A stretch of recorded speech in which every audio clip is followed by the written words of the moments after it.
Hello and welcome to the Gift and Home channel. My name is Cinda Baxter. I'm the owner of Details Inc., buying stationery, invitations, and gifts in Minneapolis, Minnesota. And I'm here to help you ride the elephant in the room, the internet, figuring out how to make that little animal work its best for you. Now we're at the point where we've hired the designer, we've actually got a website, and now we're trying to figure out what do we do with this thing. So the title of the segment is, now that I have this, what do I do with it? Basically, rule one is you maintain, maintain, maintain. You can't just build a site and then walk away and let it fly its own. Customers expect that each time they visit there's going to be new content, new images, new products, just as they expect every time they come to their store, into the store they're going to see new product and new services. The minute they keep returning to find more of the same old, you're going to look stale, outdated, and you're not going to be visited anymore.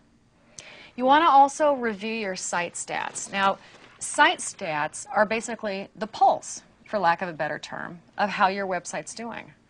It's a software program that you can download information from the internet from your server that your host has. Again, the host being the company that's given your website a home someplace, and the server being the computer that it's living on in their facility. You can take stats that are on your server and find ways to translate them through software that'll tell you how many people are visiting your site, which pages they're going to visit. When they go to the pages, which ones they're going to link to if they start at the home page, and then they go to the stationery page, and then they go to traditional stationery, and then is that where they jump off? It'll give you all that kind of information, as well as where are they finding you. How many of these clicked over from a Google search? How many from a Yahoo search? It tells you if you have vendors that are linking to you. You can see that this particular week we had 17 people that came into us from the Cranes website. It really gives you an indication of what kind of traffic you have, just as you can tell from being in your physical store how many customers you have come in the door. You want to be sure to do this on a regular schedule. That way you're comparing apples to apples. I like to do it every week. I sit down and I compare the pages, I print them out and put them in a binder, but I can see side by side how the traffic ebbs and flows, especially around the holidays, because then I can pinpoint what specials or what promotions we need to run which weeks to get the most bang for the buck.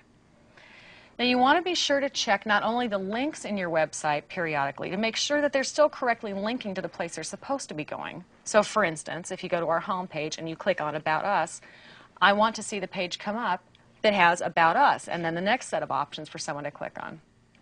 It's not unheard of that in the course of updating a site, somewhere a link is broken.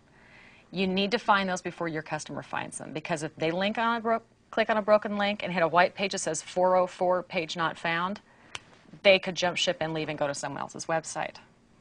You also want to look at your vendors' websites. If they're providing links to your site, click on it and make sure it's actually going to your site.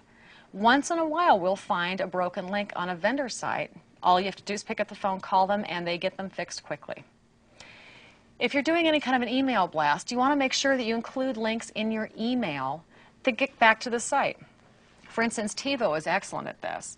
They have a newsletter that they send out by email, have little blurbs that are the beginning of the articles, but then if you want to continue on, there's a link you can click on that brings you back to the TiVo site quite often.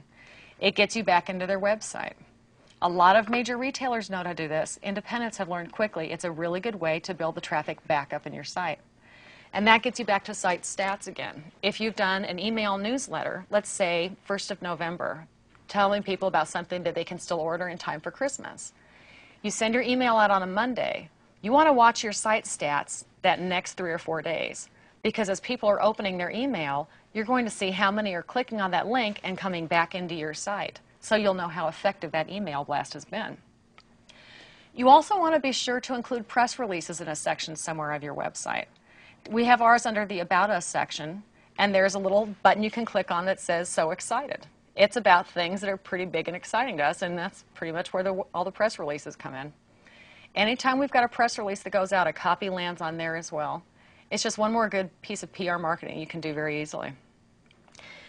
You want to be sure that you're supporting your website outside of your website.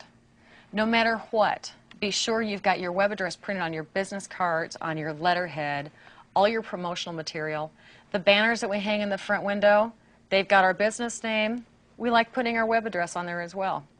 You want to be sure that that web address is every place it can possibly be seen. Just as your phone number is important, your web address is too. So that's the part you need to know there. The next step is how to build on your success. So sit tight. I'm Cinda Baxter. We'll be right back, and we'll get you through this last piece of the puzzle.